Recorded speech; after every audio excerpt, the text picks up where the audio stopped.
More people are walking in the door.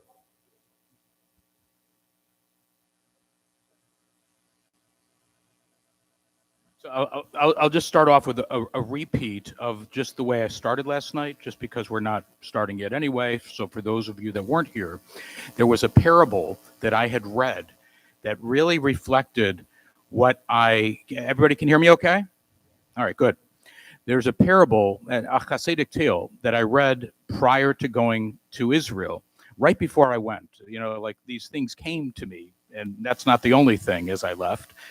And it was a story about a young boy who keeps on wandering out into the woods from the town. And his father says to him, "Son, why do you keep on walking out to the forest every day? What's out there?" He says, I go there, Dad, to see God. And his dad gives him a big hug and says, "Son, don't you know that God is the same everywhere?" And the son looks at him and says, "Dad, I know that. I'm not." And that's kind of, I thought about that as I was leaving. What was I out to accomplish? Because I was going to go for 3 months. And to me, that was a long time to be able to leave my family, my work, and everything else. Why was I going to Israel? I knew I wanted to go. I knew I needed to go. I wasn't quite sure why. And a part of it certainly was I wanted to learn. That was a big motivation. And I could learn here. I mean, there are great rabbis and lots of things I could do here to learn about Israel and to learn about Judaism. But going there, I just felt that I would be different. I would be more receptive. And it certainly turned out that way. So we're beginning? Good to go? Okay. So because of that, I think I experienced Israel in a way that I never even imagined possible. I am no expert on Israel. Many of you have been there many more times than me. So what you get from me today is kind of my wide-eyed optimism and experience and everything that I saw. But also, I come at it from a unique perspective with everything that's going on today in Israel. And that's because I am a lawyer. I am interested in constitutional law. Undergrad at the University of Florida, I majored in religion, and my honors thesis was on the authority of biblical scripture on American constitutional law. And I was looking at all of that as I also decided while I was there to enroll at Hebrew University. Now, this is January, so just to give you a timeline of what's happening with the protests and the judicial reform and all of that, this is January when I start my program at Hebrew University. It's called Mishpatim, and it's mainly for Southern Hemisphere people who come and they do a month and a half of an intensive at Hebrew University. And it's a full course, but condensed into that 5-6 week period. And we not only learned from some wonderful professors and Knesset members and judges, but we also got to go to these places and had access that I would never have normally have. So while all this is going on and we're learning about Israeli constitutional law, which was the focus of the course, everything blew up in Israel with regard to judicial reform and the Constitution. So the same teachers that were coming into the class and having conversations with us, and the people that we met in these small conference rooms at the Knesset or at the Supreme Court, were the people that were very involved in the whole issue. So that was very special to me, and it was just a unique experience, a fortunate time to be there. And the protests started 5 minutes from my building that I spent every day in for 6 weeks at Hebrew University. So you'll see a little bit of video. I've got about 30 seconds of video of that, so you can see what it's like to be in the protests, not just these pictures that they show from the sky. I'll show you a little bit of that if everything works. We have had some little technical glitches, but it should work out fine. Eric in back is going to be operating my PowerPoint. Thank you, Eric, for everything that you're doing and everything that you do to make all of these presentations work. They wouldn't work without Eric. And if God forbid anything were to happen to Eric, we're shut down completely. So Betty is nodding yes. So again, I'm just very happy to be with you. This is family, and I'm sharing my experience with you. This is a discussion, and I will be opening it up at a certain point so that we can all contribute, because I know there are many of you that have more experience than I do with Israel in particular, and I know all of you will have an opinion on some of these matters. Now, for those of you that were there Friday night when I spoke for about 10 minutes from the Bima, I spoke primarily about judicial reform. We're going to start off a little differently today, talking about really the whole presentation will be focusing on two issues. One is diversity and the demographics of Israel, which figure greatly into the judicial reform issue. And then we'll head into the judicial reform. So we'll go from there. Let's go ahead and switch the page. Okay, good. So we'll start off because it's we're celebrating Yom Ha'atzmaut still with the Declaration of Independence. And the Declaration of Independence, interestingly, again, to put this into context, and I know you know this, but to frame it as we move forward with our talk today, the Declaration of Independence came on the heels of the United Nations resolution, right? So we have this United Nations resolution to create two states within the land of the Palestinian mandate, the Palestine mandate. And of course, the Arabs reject that deal, and Israel takes that deal, and there's war. So while the Declaration of Independence is being read, there is war. And that's a big part of the wording of the Declaration of Independence, which is different from our own. Our own was created after the war was won. This was declared during the war. No. Pardon me. The Declaration of Independence was before the war. Our Constitution was after. Thank you.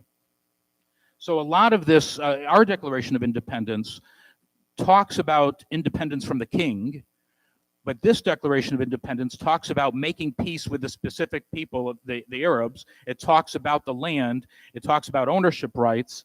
It talks about a Jewish and democratic state being founded in this land, Jewish and democratic being the operative words. And then it says that a constitution shall be established. And the United Nations resolution said that the state of Israel will be creating a constitution within a reasonable amount of time. Now it's 75 years later, and as you know, Israel has no constitution yet. Let's go ahead and switch the slide. This is David Ben-Gurion actually speaking, and I know it's in Hebrew. Well, actually, no. Okay, first, Declaration of Independence. I just wanted to highlight some points. In each of these clauses, now lawyers, when lawyers read documents like this, we're parsing words, right? What is the meaning of this word? How does this all relate to the controversy at hand? So I thought this was important. The state of Israel will be open for Jewish emigration and for the ingathering of the exiles. Remember that as we talk about Aliyah and some of the reforms. It will foster the development of the country for the benefit of all its inhabitants. Think about that. It will be based on freedom, justice, and peace as envisioned by the prophets of Israel. It will ensure complete equality of social and political rights to all its inhabitants, irrespective of religion, race, or sex. It will guarantee freedom of religion, conscience, language, education, and culture. Remember, freedom of education as we move forward. It will safeguard the holy places of all religions, and it will be faithful to the principles of the Charter of the United Nations. Our next slide shows us that ceremony, and I know this is in Hebrew, but I think the feeling that you'll be able to hear, if you click on that, I think it'll start the audio. This is a special moment. בארץ ישראל קם העם היהודי. בה עוצבה דמותו הרוחנית, הדתית והמדינית. בה חי חיי קוממיות ממלכתית. בה יצר נכסי תרבות לאומיים וכלל אנושיים, והוריש לעולם כולו את ספר הספרים הנצחי. לאחר שהוגלה העם מארצו בכוח הזרוע, שמר לאמונים בכל ארצות פזוריו.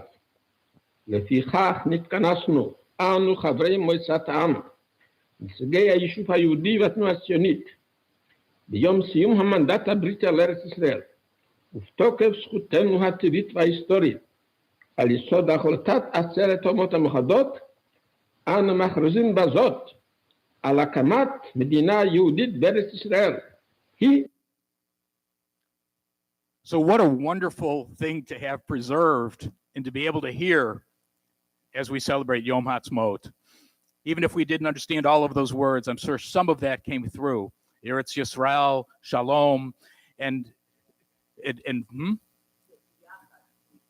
Biyachad, together. And so a beautiful time. Let's go ahead and change slides.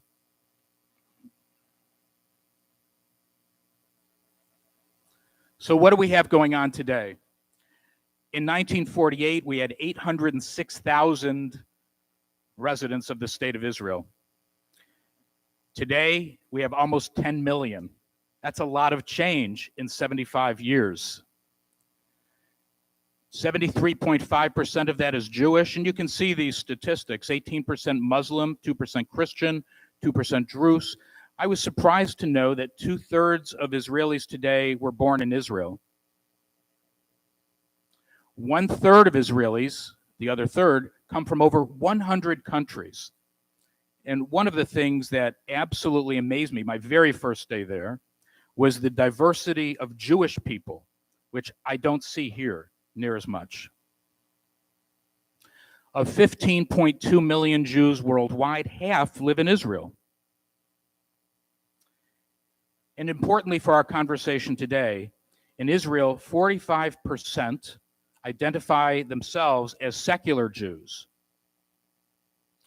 44% define themselves as traditional or religious, and by that we would include Jews that identify as practicing Reform Judaism, Conservative Judaism, Orthodox Judaism, and then 11% identify themselves as Haredi. You know, these statistics, as I went through all the demographic studies, those from the State of Israel, those from the United Nations, those from other think tanks, these statistics vary somewhat, but it's about right.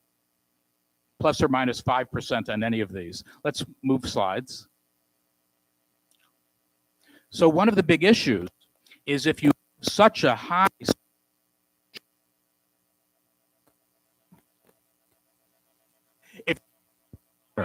try this one.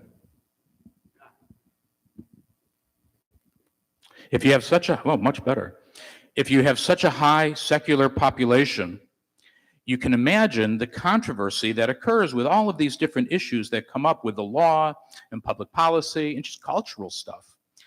So are we a secular state that has no identification with any particular religion other than the fact that it was founded as a refuge and as a state for the Jewish people?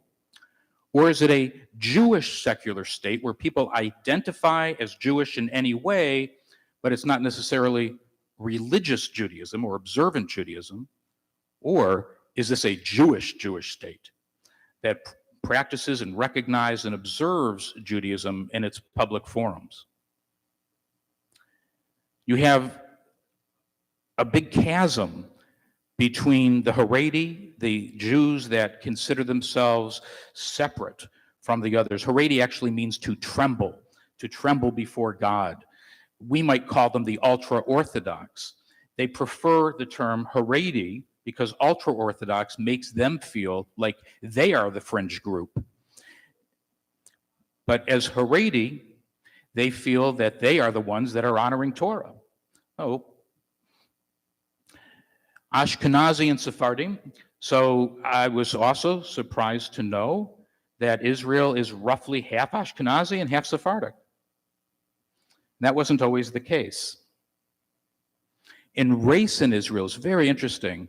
It's different than here. There are, of course, racial issues, certainly racial issues, and the influx of Ethiopian Jews, once that started in the 80s and then onward, even this last week, another plane arrived from Ethiopia. And so there's definitely some issues there in terms of the Ethiopian community feeling that they are being placed in certain cities, that they do not have full services and things like that.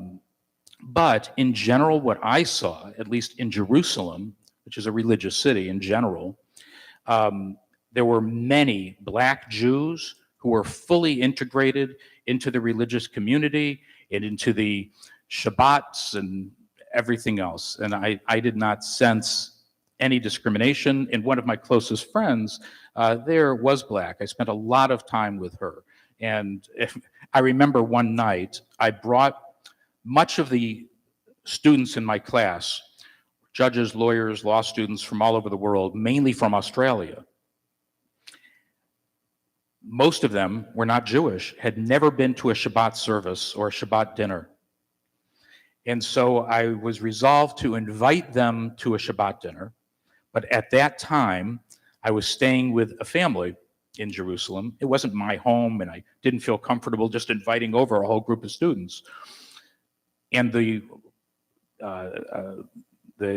owners of the home, the mother and father, there's 5 children, or 4 children, were away.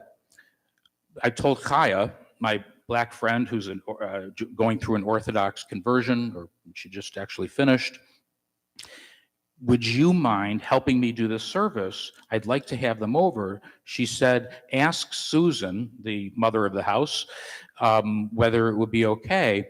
And I said, I should ask her. She said, no, don't worry, this is your house too.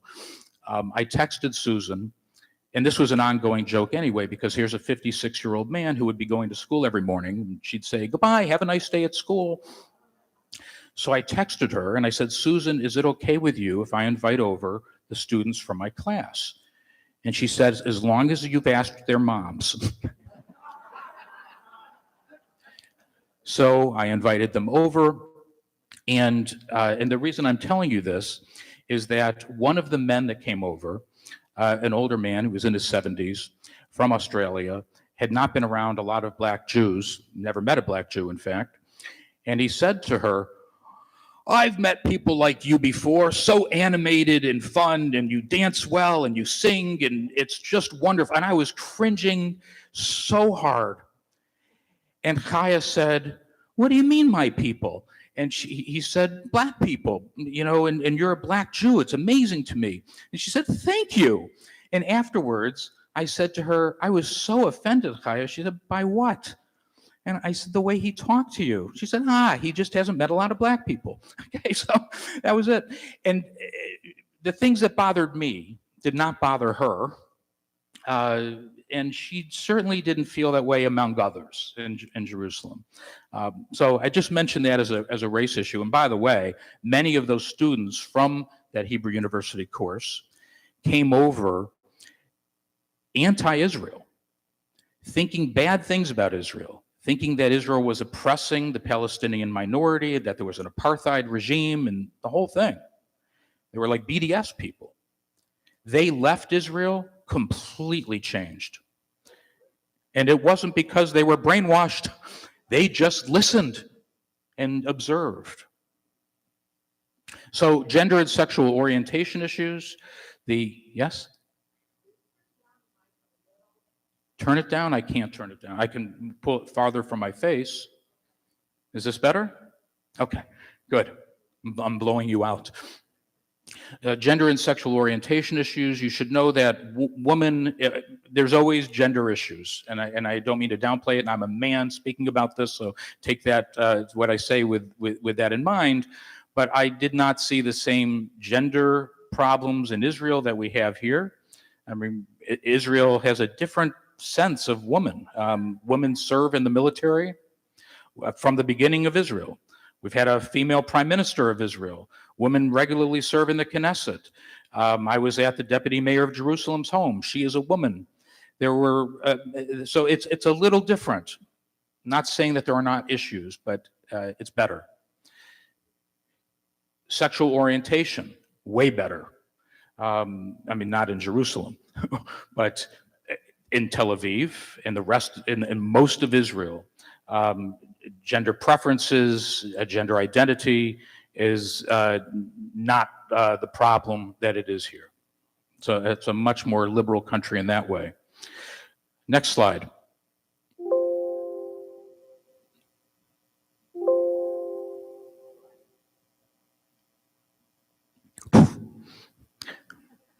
This is Yisrael Campbell, became a close friend of mine. I want you to Google him when you get home. So if you want to take a picture of that screen, or you can remember his name, write down his name, Yisrael Campbell. There's an off-Broadway show about him. Amazing guy, but I put him here because not all Haredi are separate from the community. This is a man who's very integrated into Jerusalem, very well known in Jerusalem, and he speaks all languages. If you click on that slide, you'll see a little bit of Yisrael. For you, American drug addict, Reform Jew, conservative Jew, an Orthodox Jew, an Israeli, a yeshiva student, a father of 4, and a recovering alcoholic walk into a bar, and the bartender says, "Hi, Israel."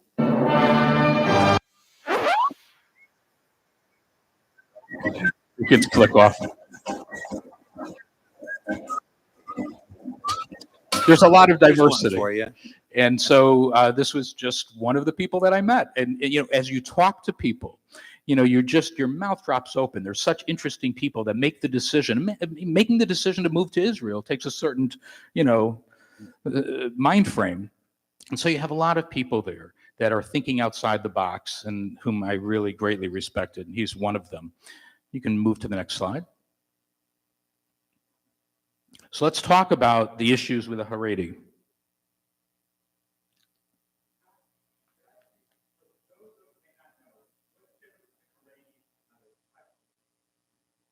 So we think about observant Jews. Many of the people in this room would consider ourselves observant Jews. We pray, we abide by Torah, we like studying, we like learning.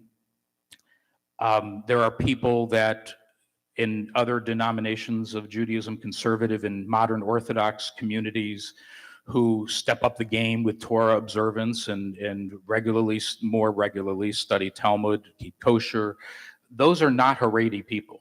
When you go to Boca Raton Synagogue, those are not Haredi people.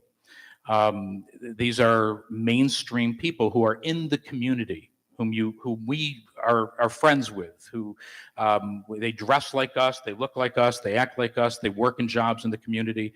The Haredi are purposely separate from society. They make a real effort to be separate from society. So I think that's the best way to explain it. And they are identified also by their dress. And a part of that is to, again, separate, to identify as a different community. And again, the word Haredi means to tremble before God, to tremble. Their celebration of God is different than our own. If you go to a Haredi synagogue, you'll see a very different way of prayer. And not all Haredi are the same, mind you. There's many different rabbinic followers, sects, like Lubavitcher sect, or the Satmar Jews, the hats, and all different kinds. And you can tell them by their dress. Some of them have blue suits, some of them have black suits, some of them have furry hats, some of them have black hats. I learned that yarmulkes matter, which yarmulke you wear, if it's felt or cloth. All of these things matter. Yes, sir. Yes, I think you had your hand up.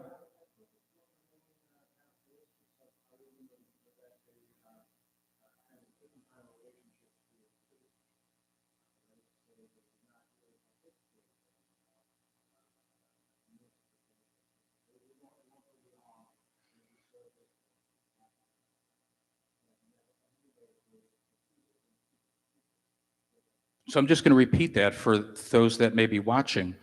the question was, I thought that Haredi were also had a different relationship with the state of Israel because they don't want to serve in the military. They separate themselves. They don't have the same relationship with the government, and that's true for some of the Haredi. In fact, some of the Haredi are opposed to a political state of Israel, but a very small minority. Pardon? Neturai Karta. Okay, so most of the Haredi Jews are supportive of the fact of the Jewish state, but they may not be supportive. In fact, are not as a whole supportive in the same way that secular Jews want them to be, and that's a great segue into our conversation about the conflict, the difference between the thinking and what's going on in Israel today. It's one of the things that I respected because people are different. People have different beliefs, and that's fine. That's the way it always will be. But it also really bothered me to see people talking down about the other group so often. And I started off the first 2 weeks of my stay in Israel. I didn't want to rent a place for 3.5 months from afar without seeing it. So I figured I would stay at a place for 2 weeks and just get a sense of the place and figure out where I wanted to be. Reserved an Airbnb, and it would look very nice. It was in a community called Baka, if you know Israel. Baka and the German colony are very Anglo, very nice neighborhoods. More neighborhoody than big apartment buildings and not downtown. And I wanted that. But I had a feeling that I needed to go back and look at that Airbnb again. And when I did, another one popped up. And for whatever reason, I said, I'm going with this one. I had a feeling. And I ended up coming over there, and without boring you to tears and sharing with you all my personal feelings of what happened, I'll just say that I was so fortunate. The family that I ended up staying with was a rabbi, a female rabbi, a Reform rabbi, a very well-known Reform rabbi in the Reform community in the United States, and her husband, an activist for peace, for alternative energy solutions. He was just nominated for the Nobel Prize 2 weeks ago. She is one of the founders of the Woman of the Wall movement, and a comedian. In fact, I arrived on a Thursday. She invited me for Torah study on a Sunday called Comedy and Talmud. She was not able to join me at 9 a.m. She had to come late that day, so I went over there myself, and there were tables of many people, and I didn't know which was the right group. So I went up to this group that had some papers on their table, and I said, this is going to sound really weird if it's not the right group, but is this Comedy and Talmud? So yeah, that started my relationship with that group. And so I tell you this because in that house, most of the guests that would come were on one side of the spectrum: Reform, liberal Jews with a progressive agenda, right? Most of them. Some Haredi came, some, this was an open house with people coming all the time from all over. We're really wonderful people. But in general, the vibe I got was, oh, you don't want to go there. Don't go to that synagogue. You don't want to go to that place to learn. Don't learn from that rabbi. And right away, I got the sense of this division. And then when I went to that rabbi or that place to learn, I got the sense that they felt the liberal reform movement in Israel was not really Jewish in many ways. So this division really bothered me at first. And you think about, why did they say the second temple fell? Division. It was division among Jews that caused the fall. And historically, this seems to bear out if we look at the writings of Josephus and others. So this division is very great in Israel.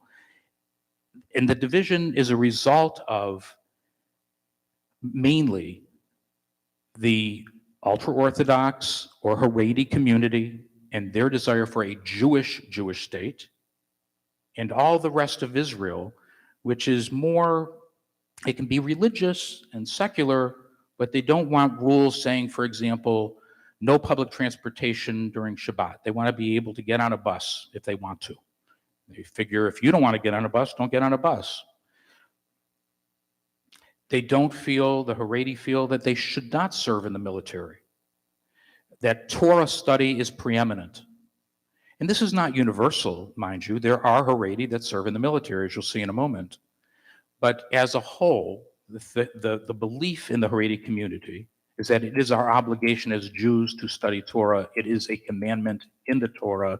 If you don't believe in it, that's fine. We do. Don't bother us. Right? That's the general sense. The Haredi, the way the government works, as you know, there are many parties. It's not a two-party system like it is here. And that's kind of neat because what they're saying is that in order to form a government, you generally have to form a coalition. I believe in only one instance in Israel's history has one party won a majority naturally. I read that there was one incident, but they were only there for a very, very short time and it fell apart. And so you have the need to bring a coalition together. And this government ended up making a deal with the Haredi groups, as well as others, to have enough seats in the Knesset to then allow that group in the Knesset to select the prime minister, which we'll get to more in a moment in terms of process. What that means is that the Haredi have a very big say in what should happen, perhaps outsized to their population, being 11% of the state of Israel. Because in order for anything to get done, you've got to honor their wishes, but that's part of the government. It's part to make sure that everybody has their say. That's what happens when you have more than one party. So, marriage laws. We had a number of lectures just about marriage and family laws. Many of you know that if you are married outside of the state of Israel, your marriage will be honored in the state of Israel. But in the state of Israel, only a Jew can marry a Jew. There is no intermarriage, zero. Only a Muslim can marry a Muslim. Only a Christian can marry a Christian. And the decisions about how those laws shall be applied are given to those religious communities. So the Rabbinut in Israel governs Jewish marriage and Jewish adoption and Jewish divorce. Yes?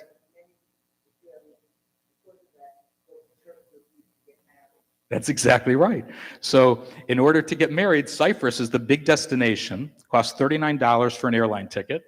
And you go and you get married, and you come back and your marriage is recognized. But are your children Jews? And would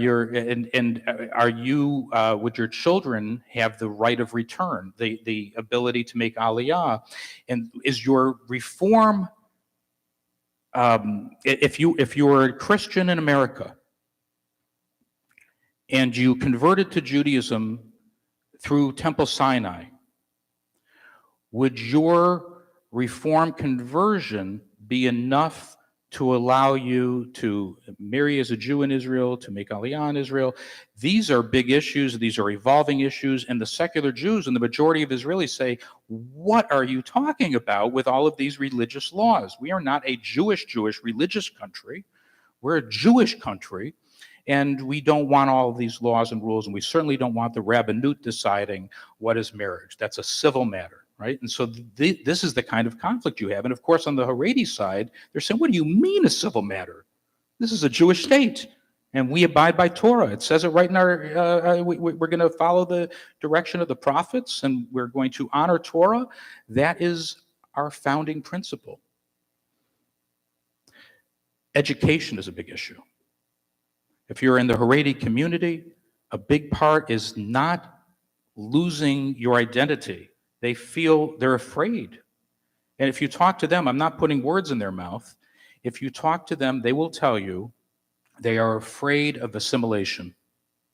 They are afraid that that the society itself is so seductive that the observant Jews will be seduced by this culture and find themselves in the same position as the secular culture, with divorce being rampant, with pornography, with being slaves to our devices and not to God and not to Torah.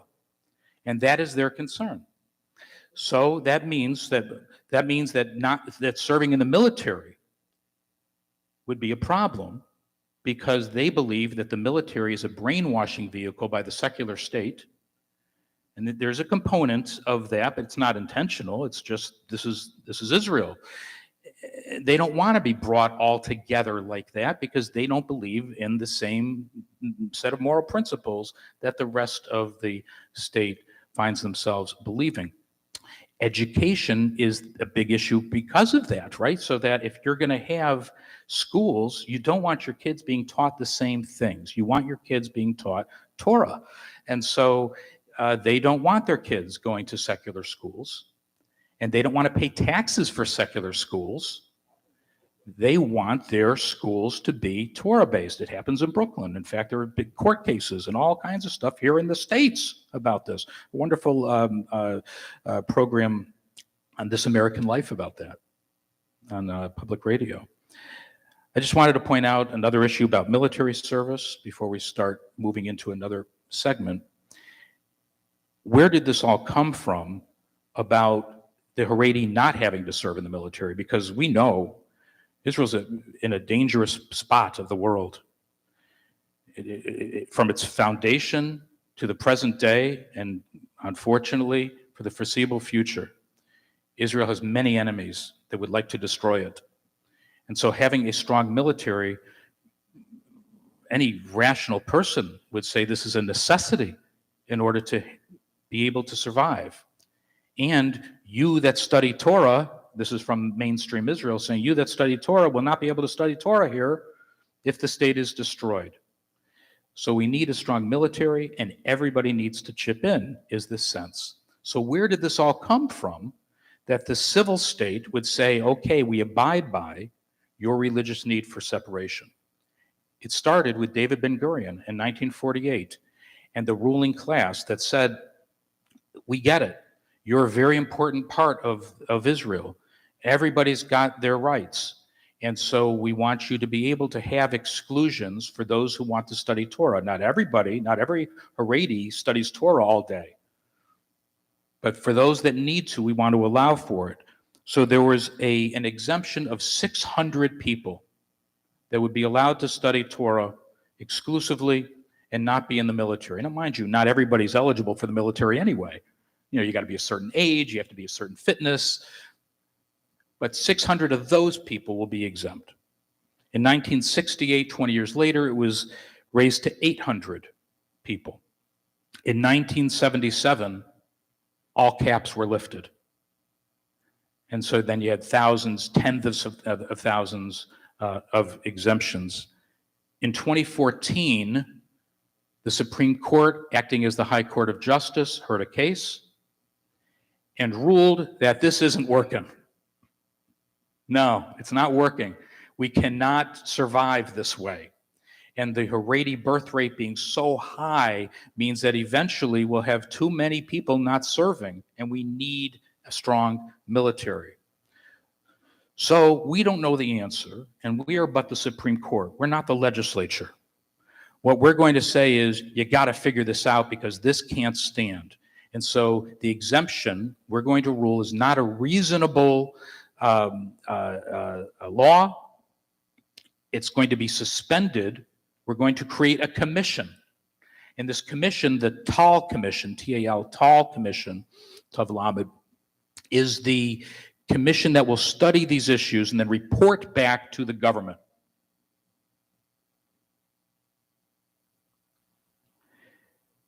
The Tal Committee has been greatly politicized. There's never been any movement. This is such a hot political issue for the Knesset to deal with. They need a very large majority in order to make sure that everything passes, a solid majority. They've been unable to do that. And so today, the exemption legally is no longer there. There is no exemption for military service, but it is not enforced. And so most Haredi do not serve in the military. A very small number of Haredi serve in the military. About 1,700 members of the Haredi community currently serve in the military. 56% of Haredi work, now of working age. The secular community in Israel doesn't believe that. The secular community in Israel believes the Haredi don't work, they just study Torah, and they don't pay taxes, and in fact, we're supporting them. That's the general sense of the secular community or the rest of Israel. It's not really the case, but it's kind of the case. They do receive subsidies for every student that goes to the yeshiva, but it's relatively small. It's about $250 a month. About 1% of the budget of Israel goes towards the Haredi community to allow for its schooling, just like the rest of the public has schools. So the Haredi show that 56% of them work. 80% of Haredi women are working, of working age. But their income is about 60% of what the rest of Israel is earning. Lower income means lower taxes being paid. So the Haredi are not paying their fair share, according to the rest of Israel, feeling that they're just not cutting it. They're not serving in the military. They're not paying enough taxes. They're being subsidized. This is the general feeling. And the Haredi, of course, are saying, just leave us alone. Let us do our thing. Let's switch slides.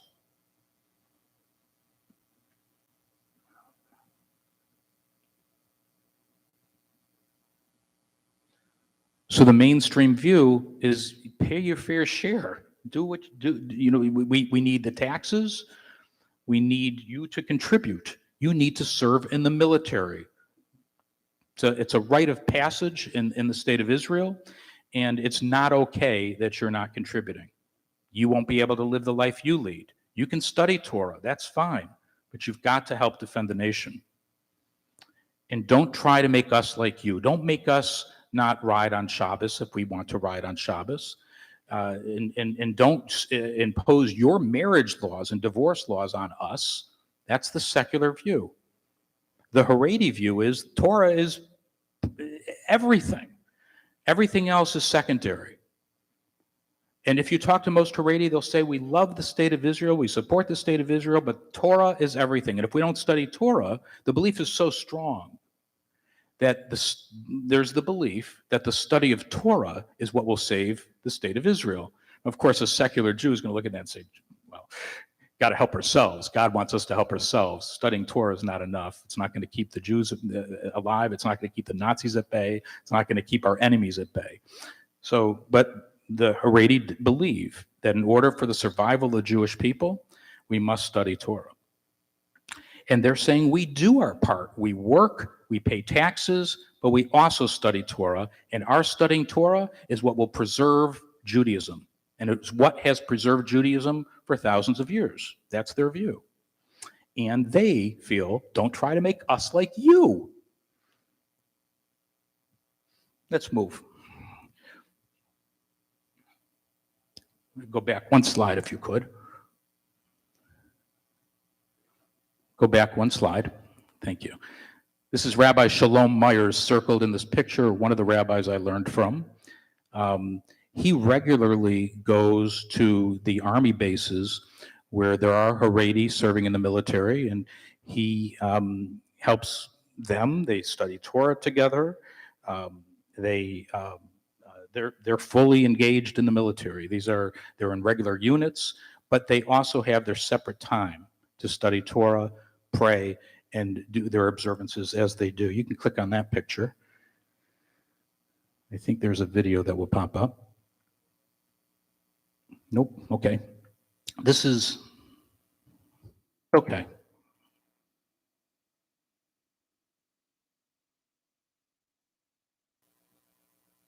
Okay, we can move on to the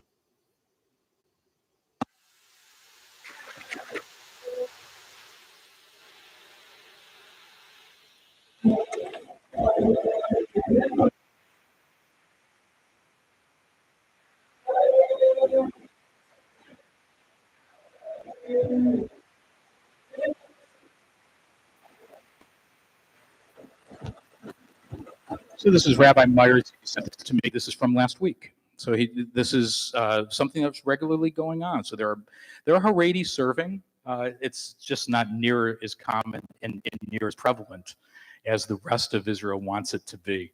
Yes. Will they serve in units with women? The answer is no. They do not want that. And why do they not want that? Why? No touch. They don't want to be tempted.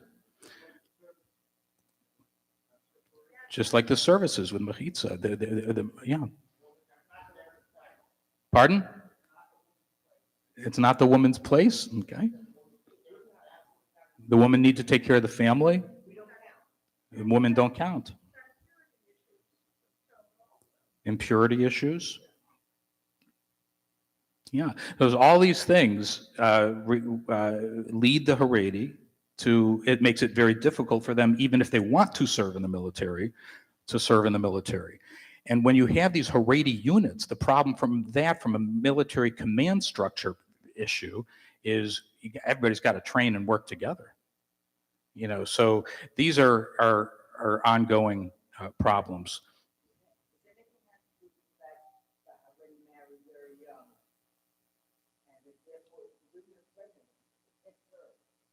Well, so the question was, does any of this have to do with the fact that the Haredi marry very young and they have so many children they can't serve? I'm not sure. One thing that I was very interested to hear is single men are not the majority of service people. Married men are. And that was interesting to me. Pardon? Maybe because of the reserves. No, everybody. Yes, Jay.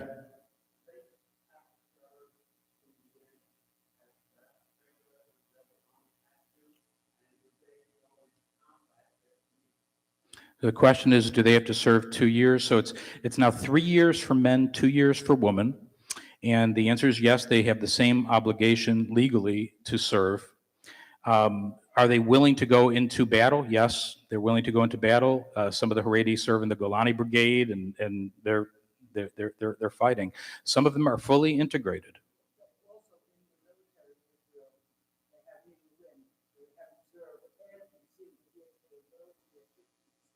Yeah. It's an ongoing obligation. It's a very fundamental part. And we all know that military service is mandatory in Israel. It's always been that way, and for the foreseeable future, it will be that way. One thing that I saw while I was there is how, and I guess I should have known this, but seeing it as different, how fundamental that is to society. The rite of passage of serving in the military, the bonding, the friendships that are made, the education that is there, the families that I met as the kids were going off into the military, the families that I met, the young people that I met who were being tested to determine what units they should be in, the mothers who told me they know my children better than I do. There's such care and reverence given to service in the military. So you can see, again, why a secular Jew or a religious Jew, a non-Haredi Jew, would be so upset by the fact that the Haredi are not serving in the way they feel they should. It's such a fundamental part of being an Israeli. Yes, hi. Is it true? I was taught to understand that when they graduate high school, the young men and women go into the army first before they go to college. So Jane asked, do they go into the military first before they go to college? Sometimes they do. Now, there's also the option of something called national service. And you're seeing more and more Haredi elect this as a choice too. For example, I went to the Menachem Begin Heritage Center, which, if you have not been there, I highly recommend it. And the tour guide was this wonderful, wonderful woman, and she was so knowledgeable, so terrific, and dressed just like you and me. And afterwards, she made a comment and said, somebody had asked a question, and it bore on her background. So she said, "Oh, I am Haredi." She says, "I know I don't look that way, but I am. And she said, this is my national service. And then Aviva, Rabbi Aviva, came to Israel for the Reform Conference. And she and I went to another place. There was an Italian synagogue that was moved in full to Jerusalem. An unbelievable feat, beautiful, and all this Italian artwork. And there was the same woman being the tour guide there. Yeah, so that's a common thing too, especially for Haredi women to serve the country by doing other things that need to get done, but aren't military service. So I just wanted you to see that there is not a ban on it, and these people that serve are not chastised or castigated by their community. The Haredi are not opposed to people serving the military as a whole. There are some that are, but as a whole, not opposed to it. They just feel that the Torah needs to be given preeminence. Let's go ahead and move on.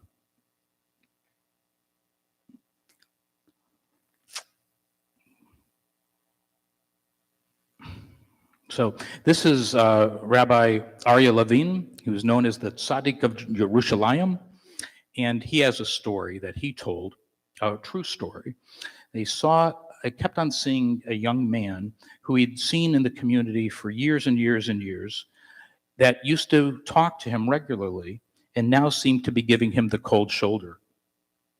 And he wondered why, but wasn't sure how to approach him. And one day he just did. He said, I notice it seems to me that you're avoiding me, and I'm wondering why. We used to talk frequently.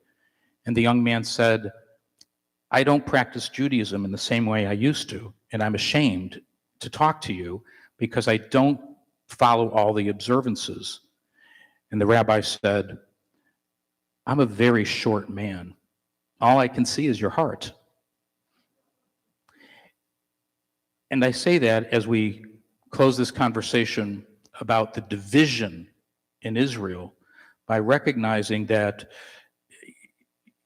at one level, even though we may have strong feelings about this, and you know, one side may be right, one side may be wrong, we're all Jews. And ultimately, that has to be given precedence. Otherwise, we're going to fight with each other to the point of destroying ourselves. And that's a danger, a real danger. Next slide. I put this on here just to drive that point home. This is the definition of a Jew from the Nazi Party. Doesn't matter whether you're Haredi, or whether you're Reform, whether you belong to Temple Sinai, or whether you belong to BRS, or whether you're Chabad, doesn't matter. Let's move on. So these are pictures of the protests as we move into judicial reform. And what we'll do now, just to give you a sense of where we're going, we're going to talk about judicial reform. We're going to talk about the law, the structure of the government, what's going on with the particular planks that are being proposed, and what's happening even as of this morning as I was reading the newspapers. So we'll look at that, and I want to show you some of the things that I experienced that you wouldn't be able to see in the newspaper. So these are pictures from the rallies. Let's go to the next slide. Thank you, Eric. And this is another picture of the rally. You see these, you know, it's hard to get a sense of what it's like to be in one of these protests when you see these large crowds. When I saw these pictures of the large crowds, I didn't want anything to do with it. I was thinking, I am not going into that mess. But I found myself in there anyway, and it's not what it looks like from the sky. Yes, next slide. People of all ages, people of all different parts of Israel. You'd see Haredi generally support the current government, but you'll see Haredi at the protests against judicial reform also. Mostly you're seeing secular Jews or religious Jews that are not Haredi at the protests that are against judicial reform. Let's move on to the next slide. You see all kinds of really beautiful coming together at these rallies. Very, very little problems, no violence. The only kinds of problems you would see would be, next slide, people that are blocking highways and where they used water cannons to disperse it. Now, this picture looks pretty bad, doesn't it? All those slides that you just saw are what the protests really look like from the sky. This was one moment where They were blocking the highways in Tel Aviv, and ultimately the police decided that they were going to have to clear the roadways, so they used water as a way to do that. Guess where this picture aired? The Arab newspapers. That's where I found that. Let's go to the next one. This is what it felt like to be in the reforms. If you click on that, this is the first day of the protests at Hebrew University as I was walking to class.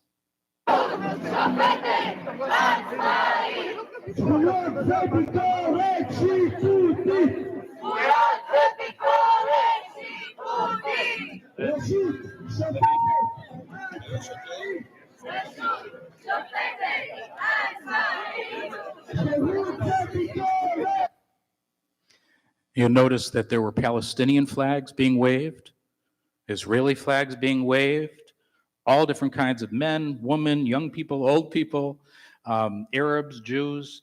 That's the way the campus is. And that's the way the protests went. Let's move on to the next slide.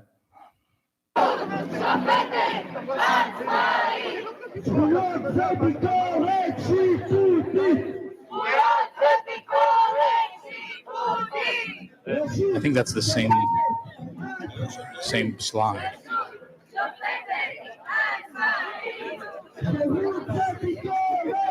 Oh, then maybe it's in the next one, but they had little ones. We had the big ones. Democracy is the main chant. Now, this is the protests that happened the night of the strikes, where the airline striked and everybody else striked. There was a national stop work day on behalf of those protesting the reforms, and this was also the night that Netanyahu announced during this protest that there would be a cease in legislation until after Pesach, and then they would revisit it.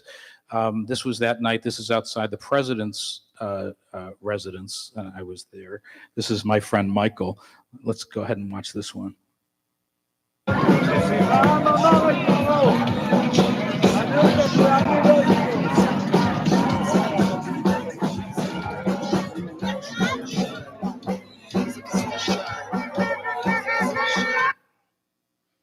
Let's move on to the next slide, please. So what I saw when I walked up to this, I walked from my house in the German colony. Now I'm living, I moved out of that house. For the rest of the time, I'm living on my own in the German colony. I walked from there. I could hear the bullhorns, not loud, but if I wanted to hear it, I could from my house. And I walked to see what was going on. I had not participated in the protests. And I called to see who was out there, and my friend Michael said he was just walking there from another protest. And I said, I'll meet you there. I got there first, and there were military down the side street that I was heading towards, and they had blockades, but they didn't set up the blockades yet. And I was wary. I didn't want to walk into this big crowd and get myself into some trouble. So I'm a cautious guy. I walked tentatively towards it, and then I saw how everybody was getting along. The military was saying, we should set up these things. The protesters are saying, really, you really have to set up these things? We want to be able to go out and get a drink and then come back. And, they're literally having conversations, and the military said, you're right, So that was the kind of cooperation there was. It wasn't like this, government against protesters kind of thing. In fact, people were sharing food, people were picnicking with the military, with the police, and the protesters too. I felt very comfortable moving into that scene, and as I got closer, I got to see more of that type of camaraderie and community, and that's what the protests were. What I saw of the protests were real community coming together. It was a right that everybody was doing. Everybody had flags in their homes. The places where I was, in Jerusalem at least, I was at one after Havdalah. Every Saturday night, people would go to the protests. There was a man over at the house where I was for Shabbat. He said, I don't have my flag. I've got to go home to get my flag. And the woman said, I've got plenty of extra flags. You're okay. And it's just the way it was. Let's go on to the next slide. Okay, yes. is outside the president's residence that same evening.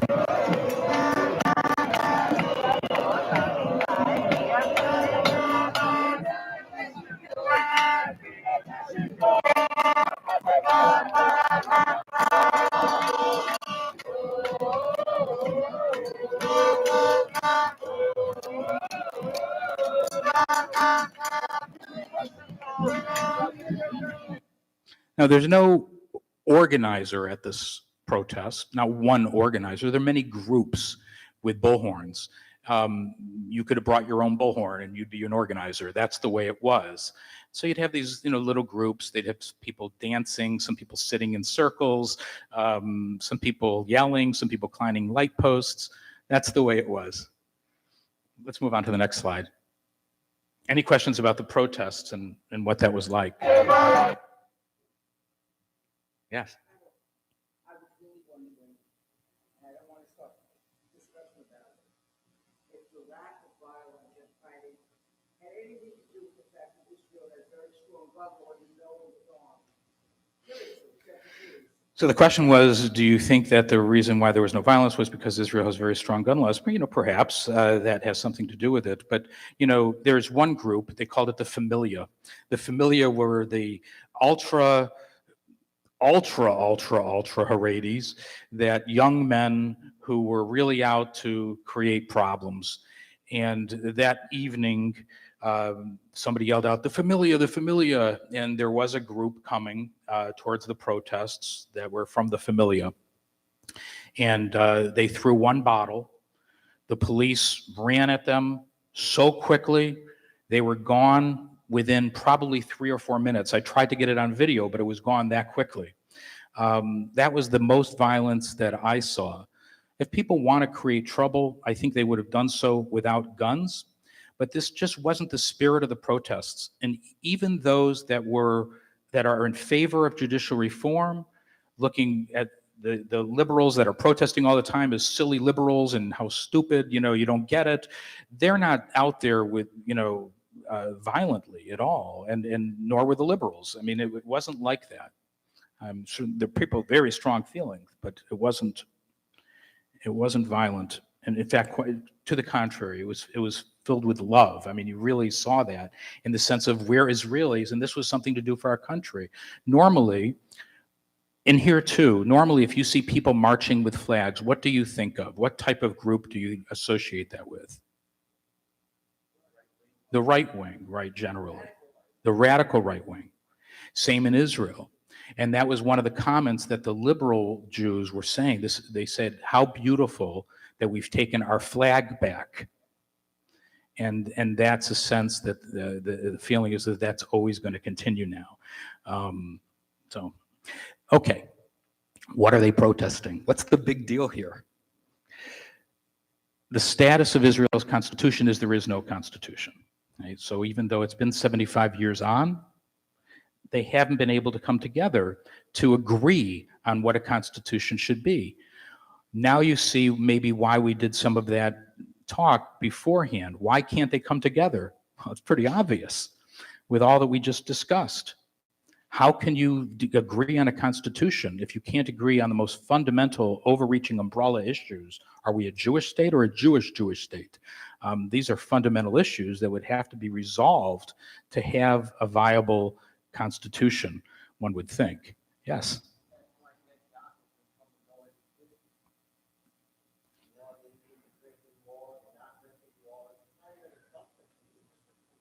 So the feeling is this is why Netanyahu, or really anybody in government, don't have the same kind of controls over them?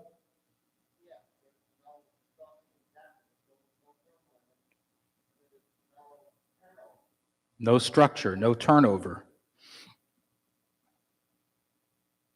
So not having a constitution. No turnover in the United States Congress. The senators were there for 30, 40 years. Yep. Congressmen as well.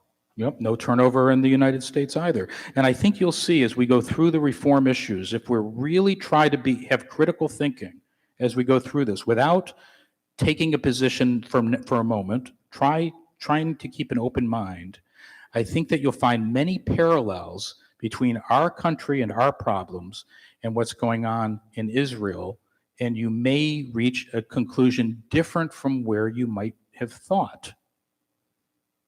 So Israel has not been able to reach a constitution, but I should note, we're used to having a constitution.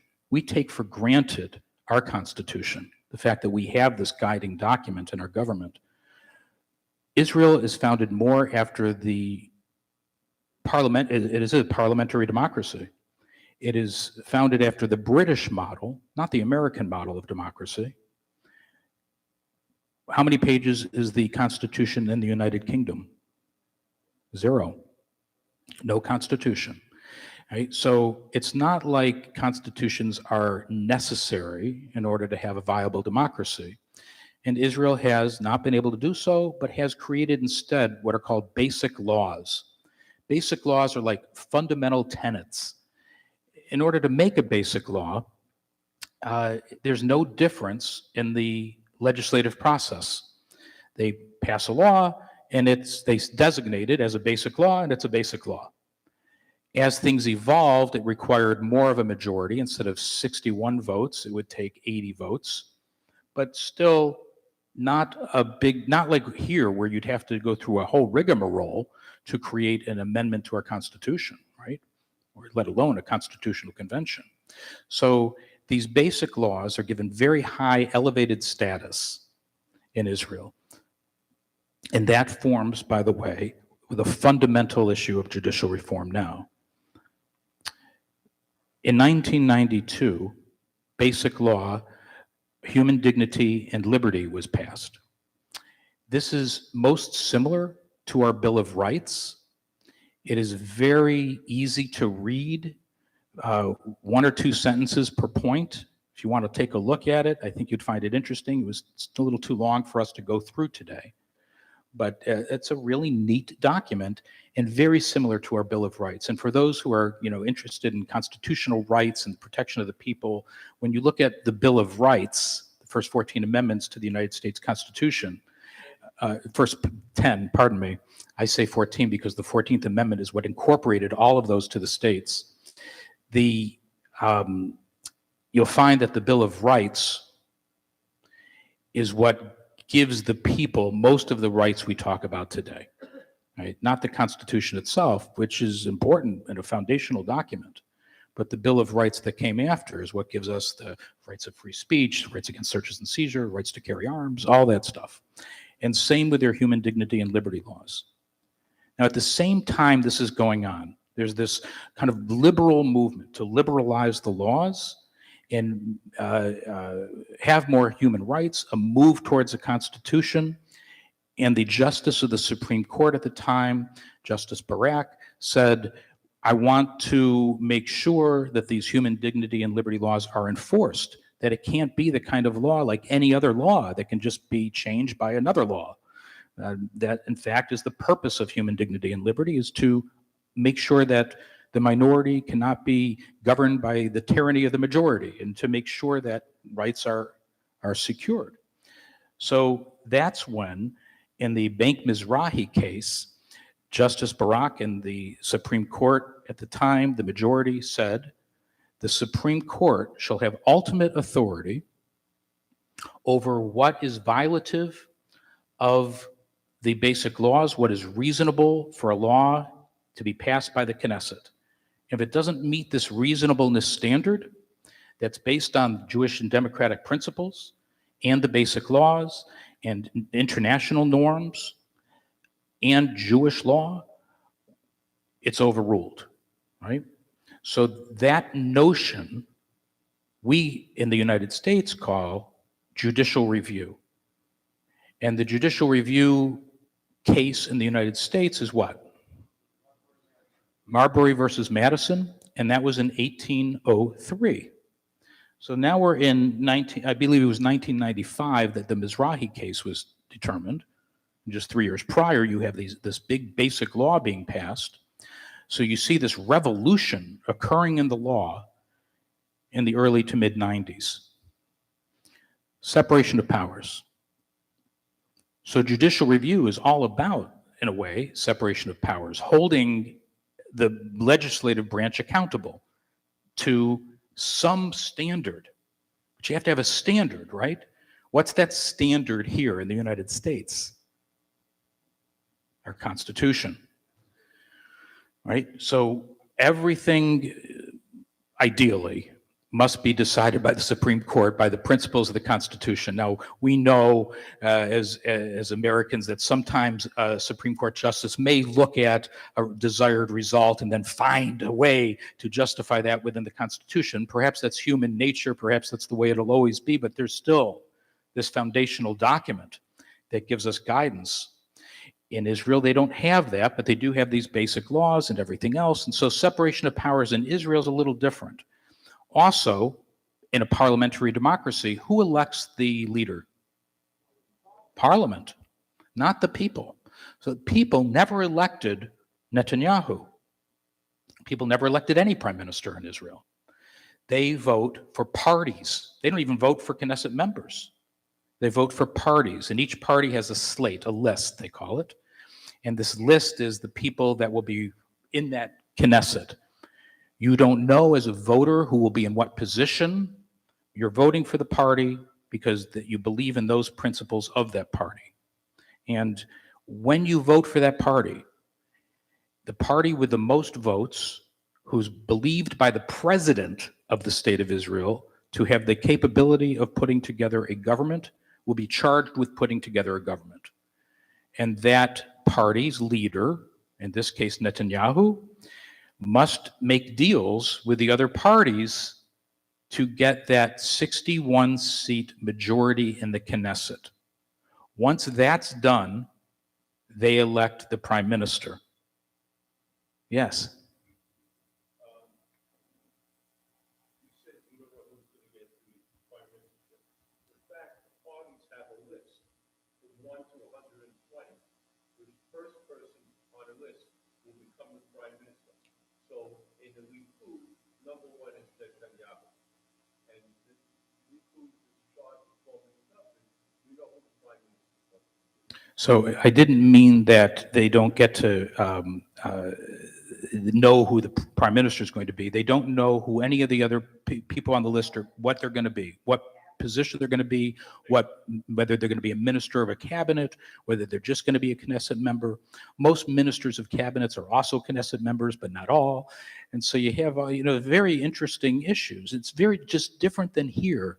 And so you have a separation of powers issue, right? Because if the legislature is also electing the prime minister or putting together the government, there's a partnership symmetry between the legislative branch, the Knesset, and the executive branch. So they can't really look over each other as much as one would like. There's not that separation that we have in the United States.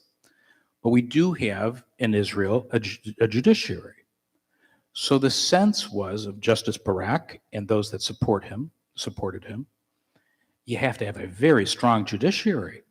You have to have a strong judiciary who has the ability to review the acts of the Knesset because nobody else will. And that's the only way we can protect the principles of this Jewish and democratic state. That's the justification mainly for judicial review and the ability to have this separation of powers that exists in Israel today. Yes, sir.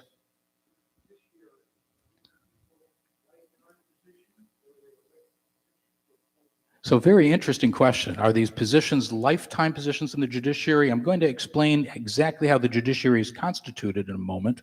For now, suffice it to say that it is not a lifetime appointment unless you die at 70, because you are done at 70. And then new blood is brought in. Yes? There is a major difference. In the United States, every justice or by himself has been nominated by the executive. In other words, every federal judge has been nominated by the President of the United States. And everyone has been approved by the Senate of the United States. In Israel, neither the government nor the Knesset has ever approved any of the judges. So the point is that there's a major difference in our systems. And that goes to the separation of powers issue, goes more to the political issues about how a government is established. And that is that in the United States, we have the executive selecting the judiciary. We don't elect our Supreme Court justices in the United States. We don't, the legislature doesn't pick them. The president picks our justices, and then they have to be approved by the advice and consent of the Senate, right? That's how it works here. In Israel, it's different. Let's move to the next slide, talk about how different. So, well, we can skip this slide. We already talked about that. So how do we select the Israeli Supreme Court today? We have 15 judges, not 9 as in the United States. One of the interesting things as we talk about size of court is the size of the caseload. I asked this question Friday night, so you may know the answer. How many cases does the United States Supreme Court handle in a given year, approximately? 100, 150, depending upon how aggressive they want to be. If they want to work really hard, they're up to about 150. How many cases does the Israeli Supreme Court handle in a year? About 10,000, right? So this is a very active court. And unlike the United States Supreme Court, which has very limited jurisdiction, the Israeli Supreme Court is a court not only of appeals, but of original jurisdiction. In other words, cases may be brought directly to the Israeli Supreme Court in many instances. In fact, part of a point of pride among many in Israel is that anybody can bring their cause up to the Supreme Court. And in a way, that's true. So 15 judges are selected by a 9-member panel. This is one of the points of greatest contention today. 3 Supreme Court judges, here's how it's constituted, of that 9-member panel. 3 Supreme Court judges, 2 appointees of the Israeli Bar Association, 2 cabinet ministers, meaning from the government, 2 Knesset members from the government. Now remember what we said, that Knesset and government are very closely related because the Knesset just elected the government, right? So you've got 4 representatives, essentially, from the government, different branches, but from the government, 2 non-elected members of the Israeli Bar Association, 3 non-elected Supreme Court judges. 7 out of the 9 votes are needed to appoint a justice today. Let's move on to the next slide, and then we'll discuss this and what it means. Hold on one sec. I'm just going to go on to the next slide, and it'll make more sense. Oh, sorry. Okay. Yes. Who selects the members of this committee? The judges and the... So the judges are selected by that 9-member panel. Okay, so we got this 9-member panel, which is constituted as we just discussed. And it means that you've got the government involved and non-governmental actors, or at least non-elected actors. These 2 Israeli Bar Association members are really a craw in the side of the right. They feel that, talk about non-elected people getting involved. On the right, they're saying this is completely ridiculous. You can't have the Bar Association picking people, and you can't have the Supreme Court picking its own people. And essentially now you got 5 lawyers involved in picking the next Supreme Court, so it's a self-perpetuating system. And from the perspective of the current government and those who support it, this is a problem. From the perspective of the people that are against changing this, it's that you need exactly this type of balance of separation of powers. Otherwise, you've got too much government involvement, right? Let's talk about another issue of legal reform that's a big topic now, and that is the legal advisors.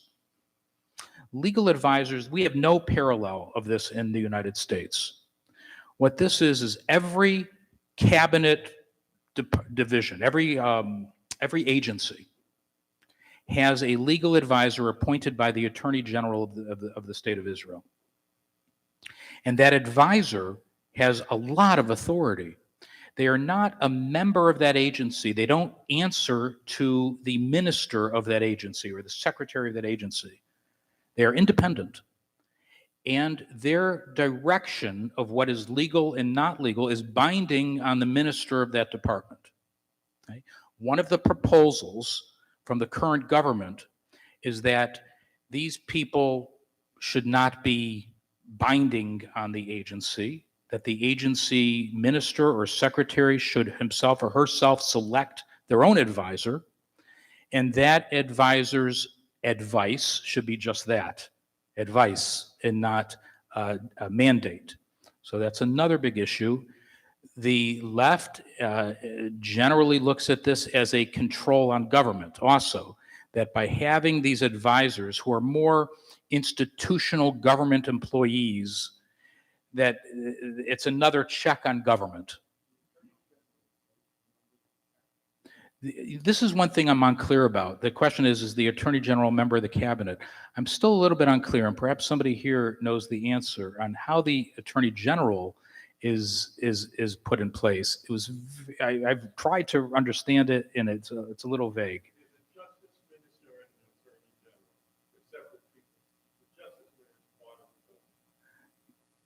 Yes, the justice minister is a part of the government, and in fact, the current justice minister is one of the people pushing these reforms. And the attorney general is against the reforms, in fact. But I'm not sure how the attorney general gets in place. Not sure. Okay, next slide. So the philosophy of Israelis, again, in favor of judicial reform, the general tenet of it is the people of Israel get to vote. We are a democracy. And as a democracy, the people should elect the government and the party based on what they want. And the parties are saying, and certainly this current government is saying, it's not like we lied. You know, we've been very clear about what we wanted to do if we got elected. And now the people have spoken, and we would like to implement our laws as any government should be, any government elected by the people. And the last thing that should happen are these unelected judges coming in and saying what should or should not happen.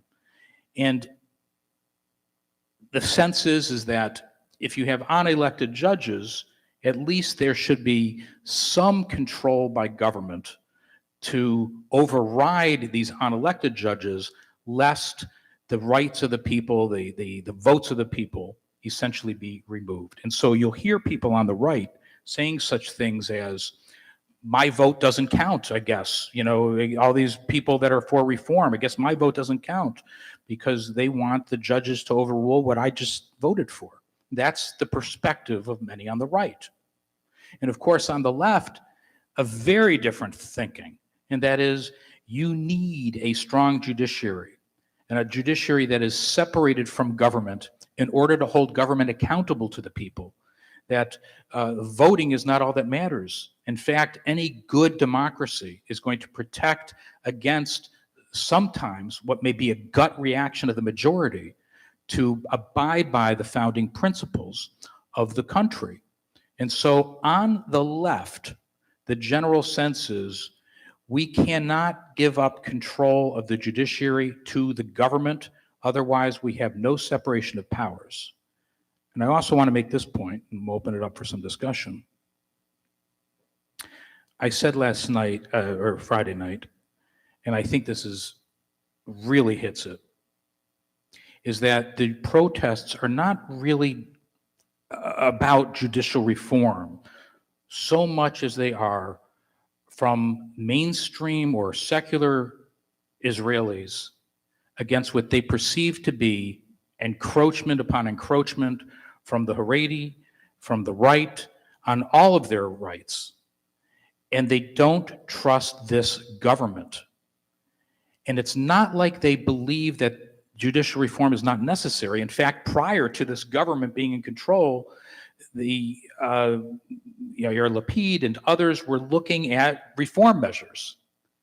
little different, but that's, I think, a big part of understanding this current climate in Israel. So before we go on to the next slide, what are your thoughts? Yes. I would differ Oh. including the rest of the government, because it's not a majority government. They voted for the food. But the food had to take members from other parties. So the entire thing is not voted for. So what was said is that I would beg to differ that this is an elected government because the people elected Likud, not this coalition, and that when somebody votes for Likud, that doesn't mean that they would agree with the coalition that was established by Likud. So yes. There's never been a majority government in the history of the state of Israel. Every government is at the form of coalition with another party. If a party gets 40 votes out of 120, maybe it's happened 2 or 3 times, it's enough. So they have to work with other parties to wait through this and compromise. Now, Netanyahu went to glance in opposition and offered them the form of a government. Glance said no, former prime minister, former deputy partner with Netanyahu, the previous government. So he had no, if he wanted to stay in power, he had no choice but go to other right-wing parties. And that's how it is. And I think that's a really important point that was made. I'm just going to repeat that the that Likud maybe, and I think it's certainly the case, and everybody believes this, including the left, Netanyahu would not have gone so far to the right unless he needed to do so in order to hang on to power. And in fact, Netanyahu did go to more centrist parties and tried to form a coalition. They turned him down, and he went right. And that's what happened. And so this furthers the point that you could say that the Israeli people did not elect this government. They elected Likud, and then this government happened. Now, on the other hand, you could say, well, this is what they elected Likud. They trusted Likud would elect the right government, would move for the right government. And some say that Netanyahu has proven that he will hold on to power at any cost, regardless, right? Yes.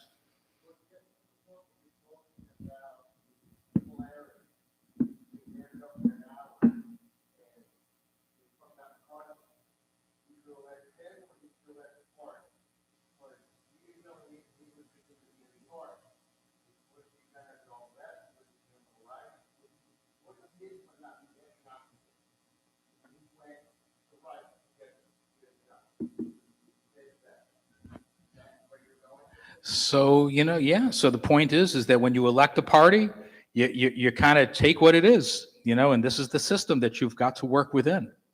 Eric.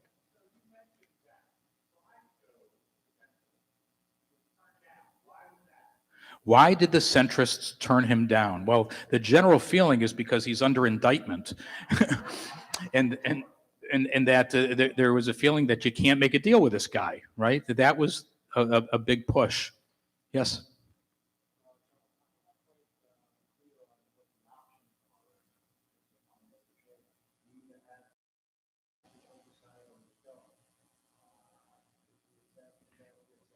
No, thank you. So what's happening now? Is it a binary choice? Is it we have judicial reform as proposed or not? And the answer is there's absolutely going to be and is a negotiation. And this is ongoing today, right? On Sunday is a work day in Israel. They are at the president's home debating these issues and working towards compromise. And let's talk about, with the next slide, what the proposal is currently, where they're heading, and probably what's going to happen, okay? So what's the proposal? Well, the proposal is basic laws will not have supremacy anymore. That the sense, again, is that from the right, this is the right talking, the current government and those who support it, are saying, we didn't pass a constitution. The basic laws are not a constitution. They were passed by the Knesset with no special requirements. And why should we be bound forever by these basic laws. And why should the Supreme Court be resting its hat on this reasonableness standard of whether these rules should be adopted? Another issue is that they're saying that the Knesset should be able to have an override. So this override clause is one of the biggest points of contention. The current government says that if the Supreme Court says that something, a law is overruled, we, the Knesset, should be able to review their court decision just like they review us. Who are they to have supremacy to our branch of government? And so we want to be able to review theirs, and we want to be able to overrule the Supreme Court. And the current legislation says by a simple majority. Legal advisors. Legal advisors, we talked about how the Attorney General appoints the legal advisors and how they're binding on the ministers. They say no more of that. The ministers shall elect their own advisor, and it shall not be binding. It shall be an advisory opinion. And selection of the Supreme Court members will change. Let's move to the next slide, and then we're going to open this up for discussion. So again, here's on the left side, we have what's currently the case for the constituency of the 9 members. And on the right side, you see the proposal. What's the difference? It's the bottom right-hand box. So you'll see that the bottom right-hand box replaces the 2 Bar Association appointees with 2 justice ministers, justice minister appoints 2 members. So you're going to have now 3 judges, either way, 2 ministers, 2 Knesset members, and now the new proposal would be 2 members appointed by the justice minister. So that gives us 7, to 6 members of the government, essentially, between the Knesset, the justice minister, and the regular ministers, with 3 judges. And the proposal also is to take away the 7 of 9 requirement and make it 5 of 9. A simple majority. So that's where we're at. Next slide, and then we'll open this up. Some other proposals. These have nothing to do with judicial reform, kind of, but this is also, when I say that these protests are not just about judicial reform, it's about the whole philosophy of this government. It's about the majority of Israel now seems to be opposed to and worried about the overreach of the right. This is the other stuff we see. There's legislation now pending that would change the ability of the Knesset to remove a prime minister, or the court to remove a prime minister, a sitting prime minister. Who would this benefit? Netanyahu, right? Aliyah, there's have been proposed changes to Aliyah that would make it so that make it harder, limit who can make Aliyah to Israel in ways that don't really affect most people, but are still seen as very bad by many. For example, there's this grandparent rule. If you have one grandparent, it makes you Jewish, and they have 100,000 Jews that came, or 100,000 non-Jews, people that identify as not Jewish, that came in because one grandparent was Jewish. Only, I think, 67 of these people, something like that, are from the United States. They have many non-Jews. In fact, there are more non-Jews immigrating to Israel today than Jews. And so the right, especially the Haredi community, is concerned that this Jewish state will not be a Jewish state if these things are not changed. So we'll leave that to immigration also, the point there. Settlements. I mean, this is a big ongoing political issue. You'll note that this is a speech about Israel without talking about the Palestinian controversy. Wow. So, but the settlements are, of course, an issue, right? And there's been legislation that passed already. They've gone through 3 readings, which is necessary in the Knesset, about allowing settlements to again take place, although the current government says they won't do that. They did pass the legislation.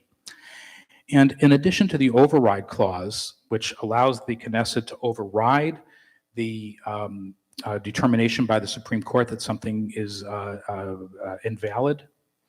They also want to be able to have what's called a no contest or notwithstanding clause, which allows them, when they pass a law, to say, you can't overrule this. Next slide. Actually, what we'll do is we'll pause here. We'll pause here and let's talk for a moment, because I know you've got something to say. I see people itching to talk. Yes. I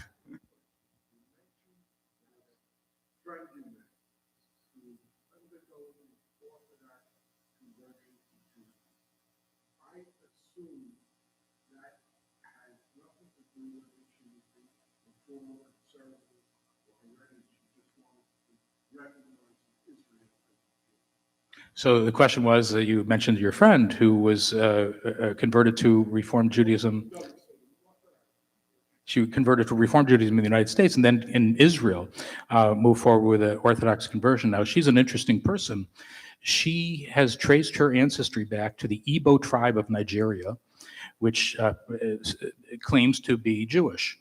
And the state of Israel has not yet determined them to be Jewish, but she feels very strongly that she is a Jew. And she went through a Reform conversion in California, and Israel didn't really recognize that. And so she decided, I don't want anybody questioning my Judaism, and she went forward with the Orthodox conversion. She actually is, though, very observant. Yes? Why do you think Israel has not applied the United Nations Charter of Human Rights as a starter for its constitutional? That's a good question. Why do you think Israel has not enshrined the United Nations Charter of Human Rights as a part of its basic laws or constitution? And this is especially a good question because of the wording of the Declaration of Independence that we opened with, that said that we shall also honor the Charter of the United Nations. Israel has not subscribed to a number of rulings of the United Nations and, well, for example, have not accepted jurisdiction of the International Criminal Court. And I think the reasons why you see this is there's a sense in Israel, and I think of American Jews today, that the United Nations is not supportive of Israel, and that many of the arms of Israel the United Nations rather, have really moved against the state of Israel. That's a part of it, perhaps. Another interesting point is, yeah.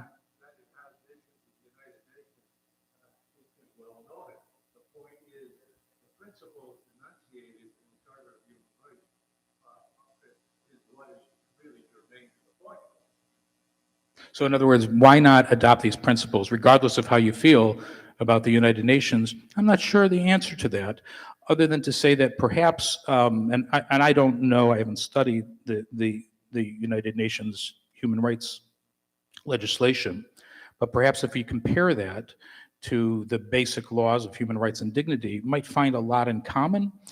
I'm not sure.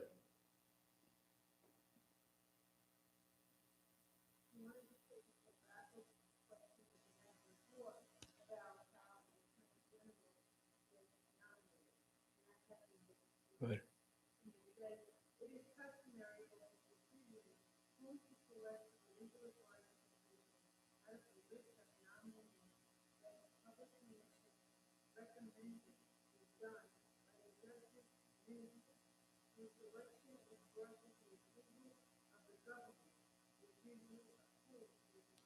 Right, I read that too.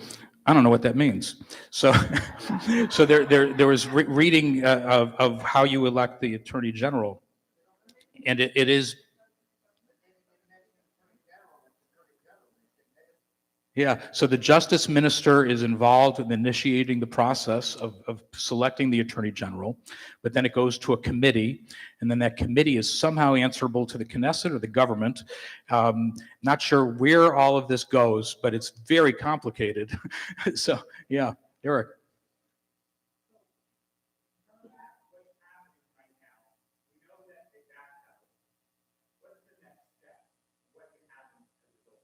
So what it looks like's happening, the parties are negotiating.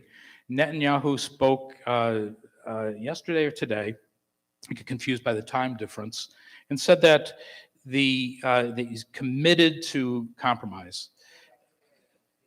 Today on CNN, committed to compromise.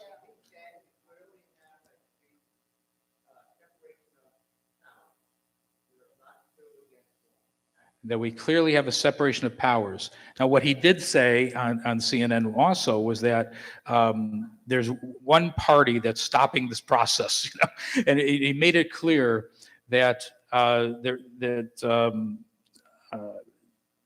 can't remember. I'm really bad at the political parties, but he pointed to one party in particular. And then other commentators have said that there's this one party that is really creating problems. Now, the other side of that is that you're just trying to create division among the left, and you've got to compromise. The sense is that there will be the ability for the Knesset to have an override, but it's not going to be by a simple majority. So that it would take at least 80 votes or maybe more in order to reverse an act of the Supreme Court. That would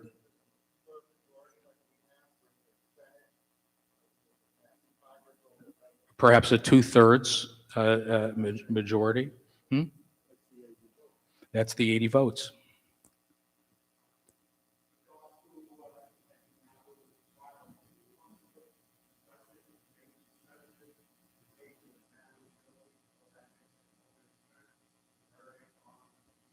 So another issue is with regard to Netanyahu, how much of this may be motivated by the fact that if he can reconstitute the Supreme Court with different judges, then they won't be able to hurt him on appeal, or they'll be able to support him on appeal.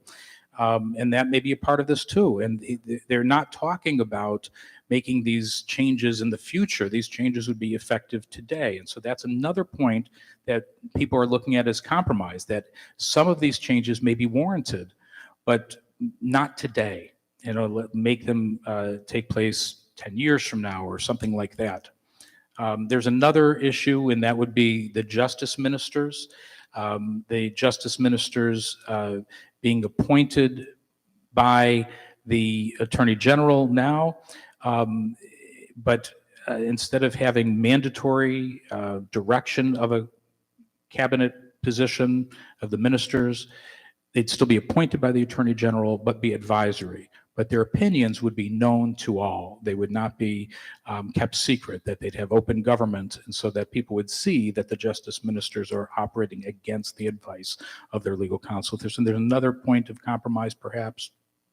The constitution of the committee, of the 9 members, the sense there is that perhaps you're right. Maybe we can do without the Bar Association members, but then we're going to have a supermajority of that committee. We're going to have enough votes where it's not just the government being able to pick this next justice. Yes.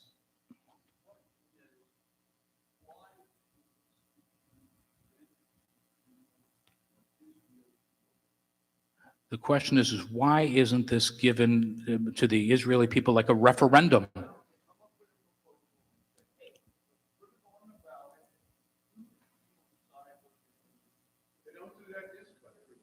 Yeah. So the question is maybe this should be by referendum. This is such a hot topic. Maybe it should go to vote. The point was that we don't do this in this country. So, I mean, the position in Israel, of course, is just not the way things work. You elected a government, deal with it. That's basically their position. Now, mind you, how long do governments last in Israel?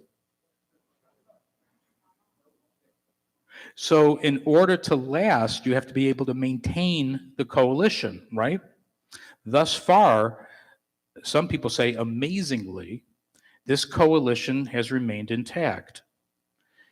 If Netanyahu goes too far in compromise, or the right feels that he's going too far in compromise, the concern is that this government will fall apart, the concern of the government. And so we'll see how this happens, but you can see the controls, the pressures coming from all sides. And I think that makes a very important point. What we really have are pressures from the right that are pushing in one direction, pressures from the left that are pushing in it hard in another direction, harder than perhaps they've ever done. And then you have pressures on the leader of the country, who may be tempted to go one way but is being pulled another way. What kind of government does that reflect? Democracy. It is a democracy. And as messy as it is, as messy and horrible as it is, I forget who made this statement. Winston Churchill, thank you. Something to the effect of, as messy and terrible as this is, it's better than the alternative. It's better than all the others. And so I think you got to look at what's going on in Israel today and in some ways be really proud. I mean, for one thing, it is the only country in the Middle East where this could ever happen, right? You never have this anywhere else.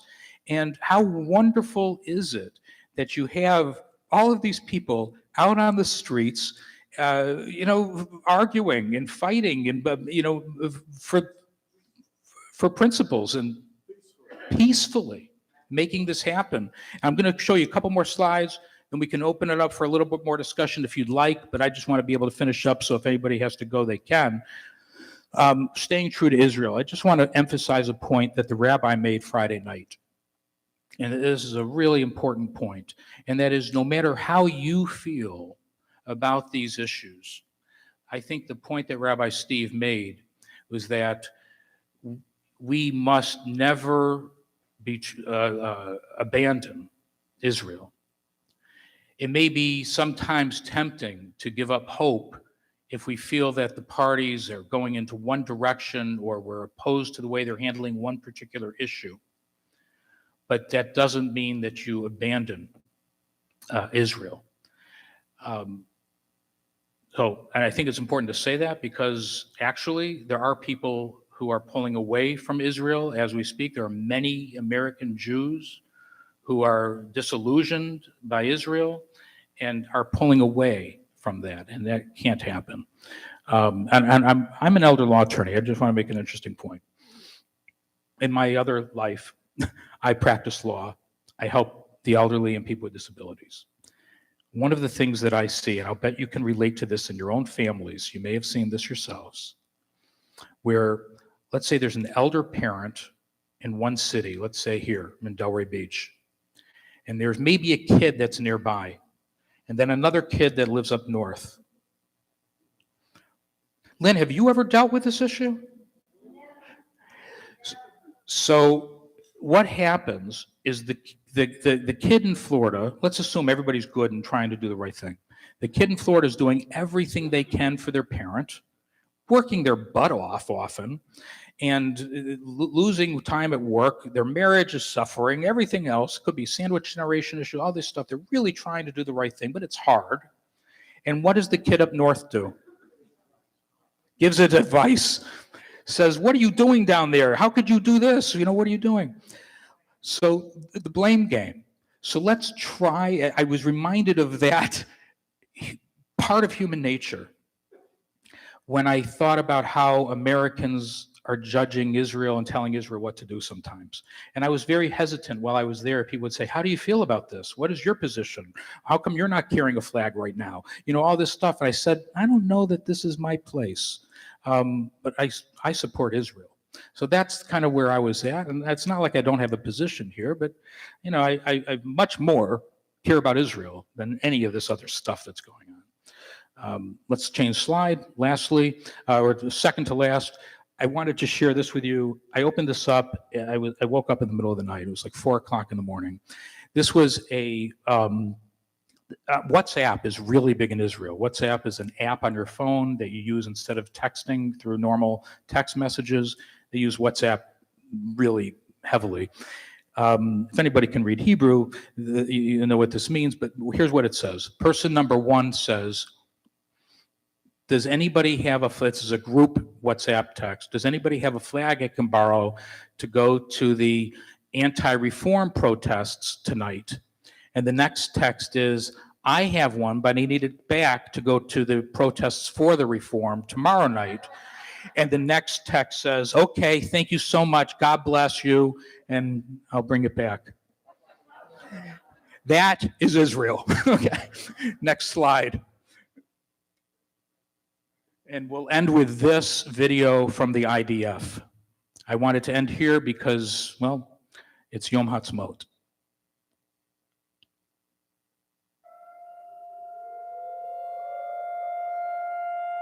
On Israeli Memorial Day, we commemorate the thousands of soldiers who have fallen while serving their country, and those who fell due to acts of terrorism. For 24 hours, the State of Israel stops to mourn the lives lost and honor their memory. As difficult as this day may be, there is one sentence that helps us get through it. B'motam tzivu lanu et hachaim.